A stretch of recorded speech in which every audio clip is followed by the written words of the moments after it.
તો વિદ્યાર્થી મિત્રો આપણું ધોરણ 10 નું ચેપ્ટર નંબર 4 દ્વિઘાત સમીકરણની અંદર આપણે આગળના લેક્ચરની અંદર ચર્ચાઓ કરી ગયા કે દ્વિઘાત સમીકરણનો જે ઉકેલ છે દ્વિઘાત સૂત્રની મદદથી ભાસ્કરાચાર્ય સૂત્રની મદદથી એની અંદર વિવેચક d છે એની કિંમતને લઈને આપણે શું દ્વિઘાત સમીકરણના ઉકેલ વિશે અનુમાન બાંધીએ એના વિશેની ચર્ચાઓ આપણે છેલ્લા 2-3 લેક્ચરમાં કરીએ છીએ અને ત્યાં આપણે એવું દર્શાવ્યું હતું કે વિવેચક d બરાબર અને એનું સૂત્ર પણ આપણે બરાબર યાદ કરવાનું છે અને હોવું જોઈએ કે d એટલે કે b વર્ગ ઓછા 4ac આ જે વિવેચક છે d એની કિંમત જો શૂન્ય હોય તો આવું દ્વિઘાત સમીકરણ છે એ બે સમાન ઉકેલ ધરાવતું હોય ક્યારે d ની કિંમત શૂન્ય હોય તો d ની કિંમત શૂન્ય કરતા મોટી ધન સંખ્યા હોય તો એ બે ભિન્ન વાસ્તવિક કિંમતો ધરાવે છે અને ઋણ હોય તો એના વાસ્તવિક ઉકેલો શક્ય નથી આવી આપણે ચર્ચાઓ આગળ કરી એના જ અનુસંધાને આપણે છે આગળના લેક્ચરમાં k ની કિંમત શોધવાના દાખલામાં મેળવ્યા હતા ત્યાં આપણને સ્પષ્ટ સૂચના ઉપર લખેલી હતી કે નીચેના દ્વિઘાત સમીકરણના બીજ સમાન હોય તો k ના મૂલ્ય શોધો બીજ સમાન હોય મતલબ કે d 0 આવું સૂચના આપી છે એના આધારે જ નક્કી થઈ જાય કે d 0 જે સમીકરણમાં આપણે મૂકી અને k ની કિંમતો શોધતા હવે આવા દાખલા થોડા કૂટ પ્રશ્ન સ્વરૂપમાં કૂટ પ્રશ્ન એટલે કે જ્યાં શાબ્દિક સ્વરૂપમાં કોઈ પ્રશ્ન આપ્યો હોય અને એના આધારે આપણે ગાણિતિક સમીકરણ બનાવતા હતા અને એ સમીકરણને પછી સોલ્વ કરી અને x ની કિંમતો અથવા તો દ્વિઘાત સમીકરણના ઉકેલો મેળવતા હતા જેને આપણે કૂટ પ્રશ્ન તરીકે ઓળખતા હતા એની અંદર છે આપણે કૂટ પ્રશ્ન સ્વરૂપમાં અહીંયા દાખલાઓ આપ્યા છે એને થોડો સમજવાનો પ્રયત્ન આપણે અહીંયા કરીએ છીએ તો અહીંયા લખેલું છે કે જેની લંબાઈ પહોળાઈ કરતા બમણી હોય લંબાઈ પહોળાઈ કરતા બમણી હોય ત્યાં આપણે શું કરવાનું છે જાણીએ છીએ કે જે નાનું માપ છે એના બરાબર x ધારવાનો છે એના આધારે મોટું માપ નક્કી કરવાનું છે એ પ્રોસેસની અંદર જે સ્ટેપ છે એને આપણને ખ્યાલ છે પણ અહીંયા જે દાખલાઓની રકમ છે એને આપણે વાંચીને એટલા માટે સમજણ કેળવીએ કે આવું આપણી પાસે શા માટે માંગવામાં આવેલું છે બરાબર છે વાંચીએ તો થોડું સમજીએ પછી ડિસ્કસ કરીએ કે લંબાઈ પહોળાઈ કરતા બમણી હોય બરોબર છે કે પહોળાઈ નાની છે એના બરાબર x ધારીએ એટલે લંબાઈ નાથી બમણી હોય એટલે 2x થાય ઓકે અને ક્ષેત્રફળ 800 મીટર વર્ગ હોય બરાબર છે ક્ષેત્રફળ 800 મીટર વર્ગ હોય તો આપણને ખબર છે કે લંબચોરસ છે કારણ કે બંનેની લંબાઈ અને પહોળાઈ છે બંને સરખા નથી એટલે કે કાં ચોરસ હોય ને કાં લંબચોરસ હોય પણ બે અલગ અલગ છે લંબાઈ પહોળાઈ કરતા બમણી છે એટલે લંબાઈ પહોળાઈના માપ અલગ છે એટલે આ જે આંબાવાળીયું છે એ કેવું થાય તો કે લંબચોરસ થાય લંબચોરસનું ક્ષેત્રફળ પણ આટલું થાય એવી આંબાવાળી બનાવવી શક્ય છે આપણે પ્રશ્ન થાય કે ભાઈ આંબાવાળી તો લંબાઈ અને પહોળાઈને બનાવીએ અને આંબાના ઝાડ રોપીએ એટલે આંબાવાળીયું કહેવાય બનાવવી શક્ય છે તો જમીનમાં બનાવવી શક્ય માં ક્યાં અલગ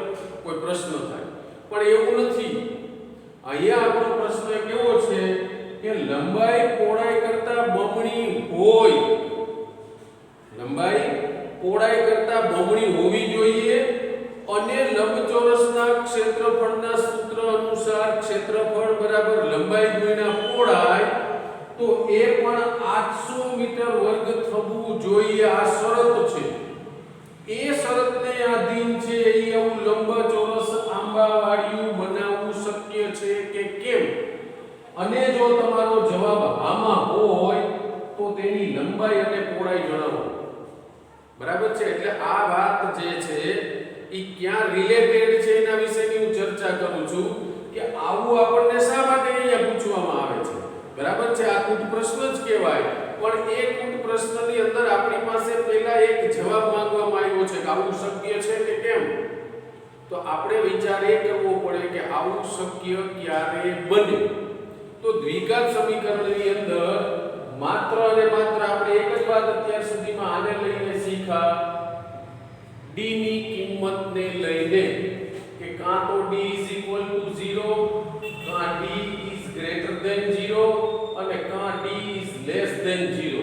એટલે કે કાં તો d ની કિંમત 0 હોય, કાં તો d વિવેચકની કિંમત 0 થી મોટી એટલે કે ધન સંખ્યા હોય અને કાં ઋણ સંખ્યા હોય. આને લઈને તો કે બે સમાન ઉકેલ, આને લઈને તો કે બે અલગ ઉકેલ અને આને લઈને તો કે ઉકેલ શક્ય નથી. એનો મતલબ કે આ પ્રકારના જે પ્રશ્નો દાખલાઓ કોઈ પ્રશ્ન તમારી સામે આવે ત્યારે આપણા મગજમાં ક્લિક થવું જોઈએ કે અહીંયા મારે d ની કિંમત શોધીને પછી હું એ દાખલાનો જવાબ આપી શકીશ અને જો હામાં હોય તો એ દાખલાને આગળ આપણે ગણવાનો છે. આગળ વાત કહી દીધી કે ભાઈ વાસ્તવિક ઉકેલ શક્ય નથી, d < 0 આવ્યું તો વાસ્તવિક ઉકેલ શક્ય જ નથી ને શક્ય નથી તો પછી આપણે કઈ મેળવવાનો પ્રશ્ન ઊભો થતો નથી. એટલે અહીંયા ખરેખર તો કોના આધારે આપણે નક્કી કરશું તો કે વિવેચકને આધારે નક્કી કરશું કે વિવેચક છે એ 0 કે 0 કરતા મોટો આવે છે. જો 0 કે 0 કરતા મોટો હોય તો જ એનો વાસ્તવિક ઉકેલ શક્ય બને. એનો મતલબ કે આવું આંબાવાળિયું બનાવવું શક્ય બને અને શક્ય બને તો પછી શોધવાની વાત છે કે એની લંબાઈ અને પહોળાઈ કેટલી હોય. ધારો કે d < 0 આવ્યું, d ઋણ સંખ્યા આવી, બરાબર છે. આ સાદુરૂપ આપતા તો અહીંયા આપણે આ જ વસ્તુ કહી શકીએ કે ભાઈ આવું શક્ય નથી. મતલબ કે પછી આગળ જતા એની લંબાઈ કે પહોળાઈ શોધવાનો કોઈ મતલબ જ રહેતો. તો આવો જ બીજો દાખલો છે, રકમની સાથે સમજવાનો અને વાંચીને પહેલા પ્રયત્ન કરી કે બે મિત્રોની ઉંમરનો સરવાળો 20 વર્ષ છે. આવા દાખલા આપણે જોઈ ગયા છે અને આપણને ખબર છે કે ભાઈ બેયનો સરવાળો 20 હોય તો એકને આપણે x ધારીએ તો બીજું આપોઆપ 20 - x થાય. જે તમને ખ્યાલ છે કે બે મિત્રોની ઉંમરનો સરવાળો 20 વર્ષ છે. કોઈ એક નાનો હોય એની આપણે ઉંમર ધારી લઈએ x તો બીજો 20 - x થાય. આ પહેલું સ્ટેપ આપણું ધારણાનું છે, એનાથી આપણે આગળ વધીએ છીએ. એ ઓકે, ત્યાં આગળ જવાનું છે. પછી તો કે 4 વર્ષ પહેલાની તેમની ઉંમરનો ગુણાકાર, 4 વર્ષ પહેલાની ઉંમરનો ગુણાકાર એટલે ઓલાની પહેલાની ઉંમર x - 4 થાય અને ઓલાની તો કે 16 - x થાય. 20 માં 4 કાઢી નાખો એટલે અને તેમની ઉંમરનો ગુણાકાર 48 હતો. તો શું આ પરિસ્થિતિ શક્ય છે? આ પરિસ્થિતિ શક્ય છે એવું આપણને પૂછવામાં આવે છે તો એનો આપણી પાસે જવાબ આપવાનો અથવા તો ઉકેલ માટેનો એકમાત્ર રસ્તો છે એ આને લઈને છે. બરાબર છે. આપણને એવો પ્રશ્ન એટલા માટે થાય અને હું થોડું વાંચીને એટલા માટે તમને કહું કે આવું શા માટે પૂછવામાં આવે કે આપણને પૂછે છે કે આવું શક્ય છે. અત્યાર સુધી એવું કહેતા હતા કે ભાઈ આની ઉંમર આટલી છે, આની ઉંમર આટલી છે, 4 વર્ષ પહેલાની ઉંમર ને આની ઉંમરનો સરવાળો કે ગુણાકાર આટલો હતો તો એની ઉંમર શોધો. એના દાખલાઓ વિશે આપણે આગળ પ્રશ્ન ગણી ગયા. પણ અહીંયા તો સામો પ્રશ્ન આવે છે કે આવું શક્ય છે. હોય તો બરાબર છે ઉકેલ મેળવવાના, પણ શક્ય છે કે કેમ એવું પૂછે છે ત્યારે આપણા મગજમાં ક્લિક થવું જોઈએ કે એ આપણને d ની કિંમતો વિશે ચર્ચા કરવા માંગે છે. શક્ય છે કે આ જે આપણો વિકલ્પ આવ્યો હોય તો આપણને પૂછવામાં આવેલી પરિસ્થિતિ શક્ય નથી. આ બંને કિસ્સાની અંદર પરિસ્થિતિ શક્ય બને તો આપણે આગળ એની ઉકેલ મેળવવાની પ્રક્રિયા કરવાની થાય. જો આ વિકલ્પ આવે કે d શોધતા d < 0 એટલે કે ઋણ સંખ્યા આવે એનો મતલબ કે આ પરિસ્થિતિ શક્ય બને નહીં. તો જો બંને જગ્યાએ આવું પૂછેલું છે એટલે રકમને લઈને હું તમારી યાર એટલા માટે ચર્ચા કરું છું કે આવું કેમ પૂછ્યું. અત્યાર સુધી તો દાખલા એવા ગણ્યા હતા કે જ્યાં આપી દેવામાં આવી હતી એક રકમ અને એમ કીધું હતું કે આની નાની ઉંમર છે તો હાલની ઉંમર શોધો, લંબાઈ શોધો, પહોળાઈ શોધો, ત્રિકોણમાં, ચોરસ, લંબચોરસમાં બધા દાખલાઓ આપણે ગણ્યા, પ્રેક્ટિસ પર કરી. અહીંયા થોડુંક અલગ થાય એટલે આપણને પ્રશ્ન થાય કે આવું પૂછે છે એનો મતલબ શું? એનો મતલબ છે કે d ની કિંમત કઈ છે એ જાણ્યા પછી આપણે નક્કી કરવાનું છે. જો ત્રીજો વિકલ્પ હોય તો આપણે ત્યાંથી દાખલાને આગળ વધારવાનો નથી અને કહેવાનું છે કે આવી પરિસ્થિતિ શક્ય નથી. જો હા હોય તો દ્વિઘાત સૂત્રનું જે આપણી પાસે સૂત્ર છે -b ± વર્ગમૂળમાં d છેદમાં 2a જે દ્વિઘાત સૂત્ર છે એની મદદથી એના ઉકેલ મેળવીને આપવાના છે. પણ કોઈ કેસની અંદર છે એ d ઋણ આવ્યો તો ત્યાં સ્પષ્ટીકરણ કરવાનું જવાબમાં કે d ઋણ સંખ્યા હોય આવી પરિસ્થિતિ શક્ય નથી, એટલે આગળ એના ઉકેલમાં આપણે કંઈ જવાનું થતું નથી. તો થોડા રકમ વિશે ચર્ચા હોય એટલા માટે કહી કે થોડું તમને ખ્યાલ આવે કે આવું પૂછે તો હું શું કરું. કારણ કે મિત્રો ગણિત એવી વસ્તુ છે કે જ્યારે તમારી સામે આવા કોઈ પ્રશ્ન એટલે જીવનના પણ પ્રશ્નો છે, પણ જ્યારે તમારી સામે પ્રશ્ન આવે ત્યારે પહેલા તો તમારે એ વસ્તુ નક્કી કરવી પડે કે આ પ્રશ્નને સોલ્વ કરવા માટેનો હું જે શીખી ગયો છું એમાંથી કઈ વસ્તુને હું અહીંયા મૂકી શકું. દ્વિઘાત સૂત્રને મૂકી શકું, d ની કિંમતને લઈને આ જે કોઈ બેઝિકલ ફંડામેન્ટલ છે એના વિશે તમે જ્યારે વિચારો છો અને તમારા મગજમાં એ બાબત તરત ક્લિયર થઈ જાય છે કે અચ્છા આ મને પૂછે છે કે પરિસ્થિતિ શક્ય છે કે નહીં, મતલબ મારે d વિશે વિચારવાનું છે અને d ને કિંમતના આધારે મારે આગળ વધવાનું છે. આટલું તમારા મગજની અંદર ક્લિક થયું એટલે તમારો પ્રશ્ન છે, તમારો દાખલો છે આગળ સોલ્વ થઈ જશે. બરાબર. જીવનના પ્રશ્નોમાં પણ આવું જ હોય છે કે જ્યારે આપણે કોઈ મુશ્કેલીમાં હોઈએ ત્યારે આપણા મગજમાં સીધું ક્લિક થાય કે આ મુશ્કેલી કેવી રીતે આવી, શા માટે આવી, આ હું કોને મળી અને આનું માર્ગદર્શન મેળવી શકીશ, કોને પૂછીને હું આમાં આગળ વધી શકીશ, મારે શું કરવું જોઈએ. જ્યારે તમે આ બેઝિક ફંડામેન્ટલને ક્લિયર કરો છો તો આપણા જિંદગીના જે કંઈ પ્રશ્નો હોય એ પણ આપોઆપ સમય થતા પ્રશ્ન થતા જાય. માણસ શું થાય છે તો કે પરિસ્થિતિ એવી થાય કે પછી શું, પ્રશ્ન આવ્યો તો શું કરવાનું, આગળ મગજ બંધ થઈ ગયું, હવે ખબર જ નથી, આવી પરિસ્થિતિ આવી, કોરોના આવ્યો, શું થશે, ક્યારે સ્કૂલો ચાલુ થાય, હું ક્યારે આગળ ભણીશ, ક્યારે મારે બોર્ડનું વર્ષ છે, કેવી રીતે મારે પરીક્ષા આપવી, કેટલા કોર્સની પરીક્ષા લેશે, કેવી રીતે પેપર કાઢશે, કેટલા માર્કનું હશે, કયા ચેપ્ટરો આવશે, અને એક જાતના પ્રશ્ન થાય. બરાબર છે. પણ જ્યારે આ પ્રશ્ન થાય ત્યારે આપણે શાંતિથી એના ઉકેલ વિશે વિચારતા હોઈએ કે ભાઈ હું વિચારું છું તો મારી ઉપર મારા વાલી, એના ઉપર મારી સ્કૂલ, એના ઉપર શિક્ષણ વિભાગ, એની ઉપર મંત્રાલય, શિક્ષણ મંત્રી, બધા જ વ્યક્તિઓ વિચારવાવાળા છે અને એ જે કંઈ વિચારશે એ મારા હિત માટે જ વિચારશે અને એ જે કંઈ ગાઈડલાઈન આપશે એના માટે મને પૂરતો સમય જ આપશે અને મારા શિક્ષકો છે એ પણ એ સમયગાળામાં મને પૂરતું ભણાવશે અને હું એ પ્રમાણે યોગ્ય મહેનત કરીશ. એટલે મારે જે દિશામાં જવું છે, મારે જે રિઝલ્ટ મેળવવું છે એ મને આપોઆપ મળશે. પણ આ બધું શું છે, ક્યારે થશે, શું થશે, મગજ વિચારતું બંધ થઈ ગયું તો આપણને પ્રશ્નનો જવાબ મળતો નથી. કોઈ પણ મુશ્કેલીમાં મુશ્કેલી ક્યાંથી, કેવી રીતે, શા માટે આવી અને હું એના માટે શું કરી શકું, કોની મદદ લઈ શકું, કોને મળી શકું, આ જે છે એના ઉકેલ મેળવવા માટેની પ્રક્રિયાઓ છે. આ જીવનના ગણિતમાં હોય કે દાખલાઓના ગણિતમાં હોય, વાત એક જ છે. તો રકમને બરાબર સમજાય અને આપણા મગજમાં ક્લિક થાય હેતુથી તમારી સાથે થોડી વાતચીત આ બાબતે મેં કરી. દાખલો ગણવાનો પ્રયત્ન કરીએ તો સ્પષ્ટ થઈ ગયું કે મારે d ની કિંમત શોધવાની છે અને d ની કિંમતના આધારે હું નિર્ણય લઈ શકીશ કે પરિસ્થિતિ શક્ય છે કે નથી. બરાબર છે. તો પહેલો દાખલો છે કે લંબાઈ પહોળાઈ કરતા બમણી છે, એનો મતલબ કે નાનું કોણ છે તો કે પહોળાઈ. તો આપણે ધારી લઈએ કે ધારો કે પહોળાઈ x મીટર છે.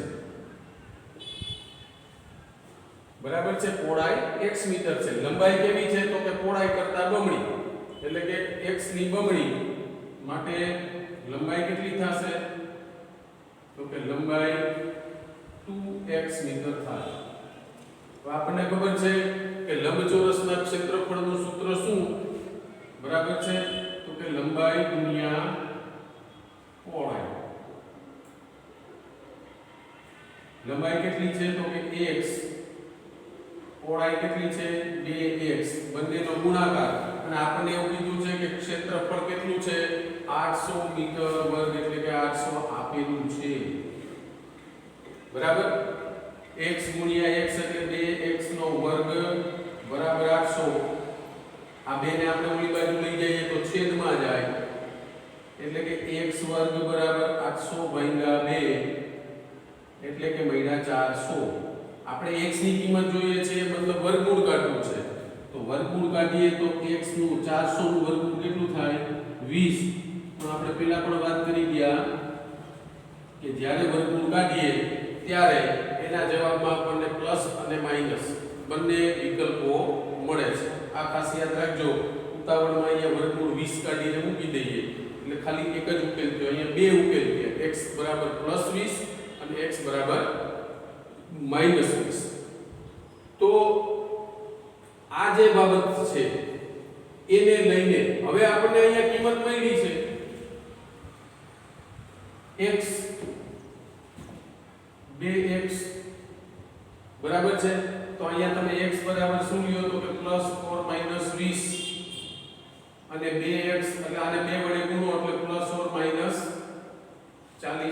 2 વડે ગુણીએ તો પણ આપણને ખબર છે કે માઈનસ છે એ લંબાઈ પહોળાઈમાં ક્યાંય હોઈ શકે નહીં. લંબાઈ અને પહોળાઈ કેવી છે મીટરની અંદર છે. તો મીટરની અંદર છે એનો મતલબ કે એ માઈનસ ન હોય એનો મતલબ પ્લસ હોય. એનો મતલબ પહોળાઈ કેટલી થઈ 20 છે અને આ 40 છે. હવે જુઓ આપણે સીધું જ દાખલાનું સોલ્યુશન કરી નાખ્યું. અહીંયા આપણને કિંમતો મળી પણ ગઈ. એનો મતલબ કે આ વસ્તુ શક્ય છે અને કારણ કે હોય તો જ આપણને બે ભિન્ન ઉકેલ મળે. હવે એનાથી ઉપર જઈએ કે બે ભિન્ન ઉકેલ મળતા હોય તો d ની કિંમત કેવી હોય તો કે તો d > 0 હોય તો આપણે ચકાસવું હોય તો હવે ચકાસી લઈએ એને. બરાબર છે. તો d બરાબર b વર્ગ ઓછા 4ac. હવે આ જે છે એ આપણું સમીકરણ છે. બરાબર છે. 2x વર્ગ બરાબર 800 અને આમ પણ તમે લખી શકો 2x વર્ગ -800 = 0. હવે આને તમે સરખાવો તો x વર્ગનો સહગુણક એને a કહેવાય તો a બરાબર b મળે. x નો સહગુણક તો x વાળો સહગુણક છે જ નહીં એનો મતલબ કે b બરાબર 0 મળે અને c બરાબર કેટલા મળે તો કે -800. કારણ કે x વાળું પદ છે જ નહીં તો ક્યારે તો કે પદ ન હોય એનો મતલબ કે એનો સહગુણક કેટલો હોય 0. આ કિંમત અહીંયા તમે મૂકો તો b નો વર્ગ એટલે કે 0 નો વર્ગ 0 -4 ગુણ્યા a એટલે 2 અને c એટલે -800. હવે આ માઈનસ એટલે પ્લસ 4 દુ 8 અને 8 ને 64. જુઓ આ કિંમત છે આપણને કેટલી મળે છે 0 કરતા મોટી મળે છે. એનો મતલબ કે એને બે ભિન્ન વાસ્તવિક ઉકેલો હોય અને એ ઉકેલો અહીંયા આપણે મેળવ્યા. આપણે અહીંયા ઉકેલો પહેલા મેળવી લીધા. બરાબર છે. મળતા હતા પણ આપણે સીધા મેળવી લીધા. પરંતુ દાખલાના પરિપ્રેક્ષ્યની અંદર તમે જોતા હો તો આપણે છે એ દાખલાને શું કરવાનું તો કે પહેલા d ની કિંમત વિશે ચર્ચા કરી લેવી જરૂરી. d ની કિંમત વિશે ચર્ચા કરી લેવી જરૂરી. અહીંયા તો કિંમત મળતી હતી કારણ કે ઘણી વખત ન મળે પણ એ કોના આધારે નક્કી થશે તો કે d ની કિંમતના આધારે. તો આવા જે કઈ દાખલાઓ છે એ આપણને ઘણી વખત એ બાબતોને લઈને એક સ્પષ્ટતા આપણા મગજમાં છે કે નહીં d ને લઈને એ અંગેની એક ચોખવટ કરવા માટે આવા દાખલાઓની રકમ છે આપણી પાસે મૂકવામાં આવે કે આપણે એને ક્લિયર. હવે બીજો દાખલો છે એને આપણે જોઈ લઈએ. તો બે મિત્રોની ઉંમરનો સરવાળો 20 વર્ષ છે. બરોબર છે. તો આપણે જે કરીએ છીએ કે ધારો કે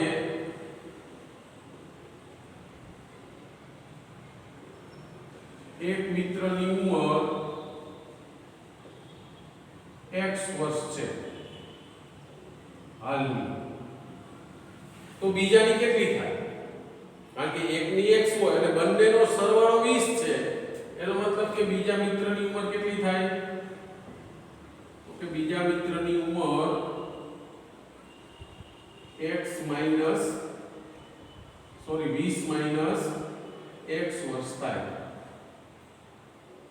કારણ કે સરવાળો બંનેનો કેટલો છે 20 છે એટલે 20 માંથી આની ઉંમર બાદ કરો કેટલા ઉંમરના વર્ષો છે બીજા મિત્રના થાય. તો એક વાત ક્લિયર થઈ ગઈ કે એકની x છે બીજાની 20 x છે. હવે આગળ 4 વર્ષ પહેલા તો ફરી પાછી 4 વર્ષ પહેલા બેની ઉંમર કેટલી હશે એ આપણે અહીંયા નક્કી કરવી પડે કે 4 વર્ષ પહેલાની શું પરિસ્થિતિ હોય તો કે 4 વર્ષ પહેલા આની ઉંમર x છે એ કેટલી થઈ હશે તો કે x - 4 વર્ષ હતી અને બીજા મિત્રની તો કે આ જે છે એમાંથી 4 બાદ કરવાનું તો કે 20 - x એમાંથી 4 બાદ કરો કેટલી હતી આનું સાદુરૂપ આપો તો 20 - 4 એટલે કેટલા થઈ ગયા તો કે 16 એટલે કે 16 - x વર્ષ હતી બરોબર છે આની ઉંમર પહેલાની કેટલી x - 4 અને બીજાની 16 - x 4 વર્ષ પહેલા આ જે છે એ આપણે ધારણા કરી હાલની ઉંમર હવે આપણને એની અંદર બીજી એક વસ્તુ કીધી કે 4 વર્ષ પહેલાની તેમની ઉંમરનો ગુણાકાર 48 વર્ષ હતો 4 વર્ષ પહેલાની ઉંમર પહેલાની કેટલી તો કે x - 4 અને બીજાની કેટલી તો કે 16 - x આ બંનેનો ગુણાકાર ઉંમરનો ગુણાકાર કેટલો હતો 48 વર્ષ હતો એવું કીધું તો આપણે 4 વર્ષ પહેલાની પહેલા મિત્રની ઉંમર અને બીજા મિત્રની ઉંમર બંનેનો ગુણાકાર કેટલો લઈએ 48 હવે આ બે કૌંસને આપણે છૂટા પાડીને સાદુરૂપ આપીએ તો 16 x 16x x ગુણ્યા -x એટલે -x નો વર્ગ -4 ગુણ્યા 16 એટલે 16 ચોકું 64 માઈનસ અને -4 ગુણ્યા -x એટલે માઈનસ પ્લસ 4x બરાબર 48 આને બરાબર ગોઠવીએ તો -x નો વર્ગ આ 16x 4x કેટલા થયા તો કે 20x અને -64 બરાબર 48 હવે આ માઈનસ વાળું પદ છે બંને બાજુ માઈનસ વડે ગુણીને સાદુરૂપ આપો અથવા કોઈને એવી સમજ ન આવે તો કઈ વાંધો નહીં આ બધા પદને ઓલી બાજુ લઈ જઈએ તો માઈનસ વાળું કેવું થઈ જાય તો કે પ્લસ આ પ્લસ વાળું કેવું થઈ જાય તો કે માઈનસ આ માઈનસ વાળું કેવું થઈ જાય તો કે પ્લસ અને આ બાજુ વાળું તો પ્લસ હતું જ આ બધું જ છે ઓલી બાજુ લઈ ગયા એટલે એ બાજુ આ બાજુ શું થઈ ગયું તો કે 0 તો આપણને આવું એક સમીકરણ મળી ગયું x વર્ગ ઓછા 20x અને 64 વત્તા 48 એટલે કે 112 તો આપણને જે દ્વિઘાત સમીકરણ હતું એ આવું મળ્યું હવે તો કે એને આપણે છે એ ax વર્ગ વત્તા bx વત્તા c જે આપણું દ્વિઘાત સમીકરણનું મૂળભૂત સ્વરૂપ છે એની સાથે શું કરશું તો કે સરખાવતા શું મળે a બરાબર તો કે x વર્ગ નો સહગુણક કંઈ નથી એટલે 1 તો a બરાબર 1 b બરાબર x નો સહગુણક એટલે કે b બરાબર -20 અને c બરાબર 112 હવે આપણને એવું પૂછ્યું છે કે આવી પરિસ્થિતિ શક્ય છે કે નહીં તો આપણે કોના આધારે કહેશું તો કે d ના આધારે તો આપણે અહીંયા d શોધી લઈએ તો d b² - 4ac b નો વર્ગ એટલે -20 નો વર્ગ -4 ગુણ્યા a એટલે 1 અને c એટલે 112 તો d બરાબર -20 નો વર્ગ માઈનસ હોય તો પણ પ્લસ જ થાય અને ઓછા આ ત્રણે ત્રણ પ્લસ છે એટલે આનો ગુણાકાર પ્લસ જ થાય 4 * 4 અને 112 ગુણ્યા 4 એટલે 4 ગુણ્યા 100 એટલે 400 ને 12 * 4 = 48 એટલે 448 400 માંથી 448 જાય એનો મતલબ કે -48 એનો મતલબ શું થયો d is less than 0 કયો વિકલ્પ મળ્યો ત્રીજો કે જો d ઋણ સંખ્યા હોય તો આપણા આવા દ્વિઘાત સમીકરણના વાસ્તવિક ઉકેલો મળે નહીં એનો મતલબ કે આવી પરિસ્થિતિ શક્ય છે એવું જે પૂછ્યું છે એનો જવાબ શું આવે તો કે ના આવી પરિસ્થિતિ શક્ય નથી એનો મતલબ એવો થયો કે કાં તો બંનેનો સરવાળો 20 નથી થતો અથવા તો 4 વર્ષ પહેલાની જે ઉંમર છે એમનો ગુણાકાર 48 નથી થતો બેમાંથી શું ફેરફાર છે એ આપણને ખબર નથી પણ બેમાંથી એક શરતનું અહીંયા પાલન થતું નથી અને એટલા માટે d લેસ દેન 0 આવ્યો એનો મતલબ કે આનો હવે આગળ આ ઉંમર શોધવાનો કોઈ વિકલ્પ રહેતો નથી. આવી પરિસ્થિતિ જ શક્ય ન હોય તો પછી આપણે કઈ ઉંમર શોધવાનો પ્રશ્ન રહેતો નથી. તો અહીં આપણે લખવાનું કે આવી પરિસ્થિતિ શક્ય નથી.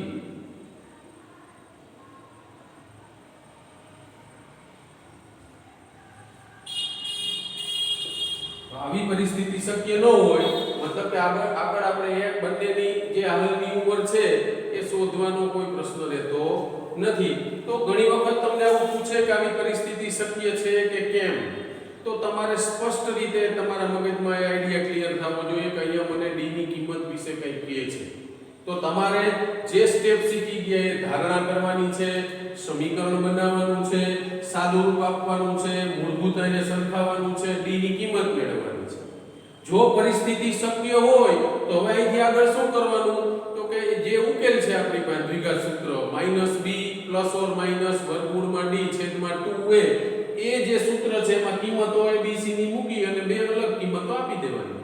પરિસ્થિતિ શક્ય હોય તો d બરાબર 0 અથવા 0 થી મોટો આવે તો પણ નાનો આવે, ઋણ સંખ્યા આવે તો કહેવાનું કે આવી પરિસ્થિતિ શક્ય નથી. તો આ પ્રકારના દાખલાઓ પણ આ રીતે પણ પૂછી શકાય. બરાબર છે. એટલે એ થોડું અલગ લાગતું હતું મને, એટલે મેં તમને અહીંયા થોડું એને સમજાવવાનો અને ગણવાનો પ્રયત્ન કર્યો. તો આવા જ્યાં પણ દાખલા આવે કે જ્યાં આપણને સામેથી પ્રશ્ન પહેલા પૂછે કે આવું શક્ય છે કે નહીં અને હોય તો કરો, તો આપણે d ની કિંમતના આધારે પહેલા પરિસ્થિતિ ચકાસવાની અને પછી જે આપણે રાબેતા મુજબ દ્વિઘાત સૂત્રથી કરીએ છીએ એવું જ કરવાનું. તો આવા એક બે દાખલાઓ પણ તમારી સામે મૂક્યા અને આવા બીજા દાખલાઓ છે એની તમે પ્રેક્ટિસ કરી અને આની જે સમજ છે એ તમે વિશેષ કેળવજો વધુ આવતા લેક્ચરમાં.